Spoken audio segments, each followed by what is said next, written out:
म्हसळा तालुक्यामध्ये संदेरी गावातील 2 गटाचा जमिनीचा वाद चिघळला। महेश किसन विचारे आणि त्यांच्या 5 भावापासून माझ्या कुटुंबियांच्या जीवाला धोका। रमेश सावंत। म्हसळा तालुक्यातील संदेरी येथे रहिवासी रमेश सावंत व महेश किसन विचारे यांच्यामध्ये काही वर्षापासून जागा जमिनीचे वाद सुरू आहेत। या वादाचे रूपांतर काही वेळा भांडणांमध्ये देखील झाले आहे। याबाबत गोरेगाव पोलीस ठाणे येथे अनेक वेळा परस्पर विरोधी तक्रारी देखील दाखल झाल्याचे समजते। सतत होत असलेल्या वादामुळे व जीवे ठार मारण्याच्या धमकीमुळे रमेश सावंत व त्यांचे कुटुंब भयभीत झाले असून आम्हाला न्याय मिळावा अशी मागणी रमेश सावंत यांनी प्रसारमाध्यमांद्वारे केली आहे। महेश विचारे व त्यांचे कुटुंब नेहमी जीवे ठार मारण्याची धमकी देत असून मला व माझ्या कुटुंबियांना त्यांच्यापासून धोका असल्याने पोलिसांनी योग्य ती चौकशी करून कारवाई करावी अशी मागणी रमेश सावंतांनी केली आहे। तसेच महेश किसन विचारे यांनी न्यायालयात जाऊन कागदपत्रे सादर करून आपली जागा सिद्ध करावी। आम्ही जागा सोडण्यासाठी तयार आहोत असे देखील रमेश सावंत यांनी यापुढे बोलताना सांगितले।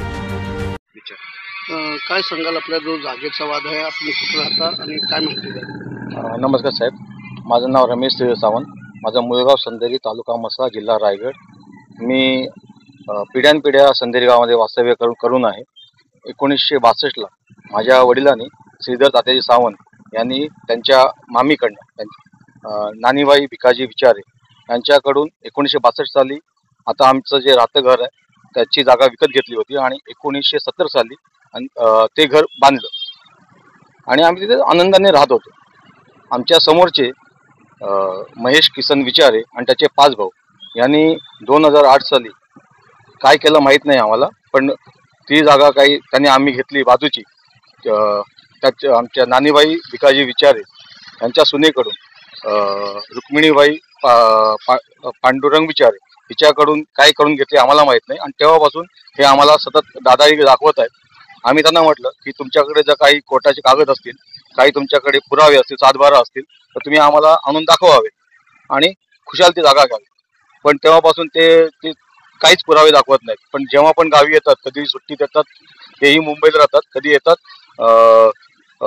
गणपती शिमग्याला आले की मी बाहेरगावी असतो, माझा भाऊ पुण्याला असतो, आले की आम्हाला धमकावणं, माझ्या बायकोला सांगतात की आम्ही यांचा दोघांचा खून करून टाकू, यांना गावातून बाहेर काढून टाकू। आणि हेच आम्हालाच नाही, हे आजूबाजूचे जे परिसर आहे, आमच्या आजूबाजूचेही इतर लोक आहेत, त्यांची जागा आमचीच म्हणून म्हणतात। सगळ्यांनाच अरेरावी असते, ह्यांच्या हातातनं लाट्या घेऊन गावातनं फिरतात आणि दंडुकेशाही करतात। यांचा आता इतका आम्हाला प्रचंड त्रास झाला की आता आम्हाला अशी भीती वाटते की माझा मोठा भाऊ तर फार आजारी पडला, त्याला स्ट्रोक आला, माझी आई याच्यात दगावली, माझी सासूबाई ज्यावेळी त्यांनी सांगितलं की तुमच्या जावयाचा खून करून टाकू, त्या विचारांनी आजारीच पडली आणि ती मरतानाही त्यांनी बरंच काय वाईट बोलले। त्याच्या मागणी काय पुढची? आमची मागणी हेच आहे की पोलिसांनी वारंवार, म्हणजे आज 2005 पासून ह्या केस चालू आहेत, आजूबाजूच्या लोकांनाही त्रास देत आहेत, गावातल्या इतर लोकांनाही त्रास देत आहेत, की पोलिसांनी येऊन तिथे चौकशी करून आम्हाला योग्य तो न्याय द्यावा सगळ्यांनी आमची। कारण आता असं झालं की आम्हाला गावात येणंच भीती वाटायला लागली, आमच्या लहान पोरांना आणायची भीती वाटते, कारण हे कधी आमचा खून पाडू शकतात, आम्हाला कधीही मारू शकतात हे लोक। आमचं म्हणणं एवढंच आहे की जर त्यांना वाटत ना त्यांची ही जागा आहे, त्यांनी न्यायालयात जावं, कोर्ट कचेऱ्या कराव्या, त्यांनी कागदपत्र दाखवावेत आणि त्यांची जागा प्रूव्ह करावी आणि आम्हाला दाखवेन त्यांची जागा घ्यावी, आम्ही कधी सोडायला तयार।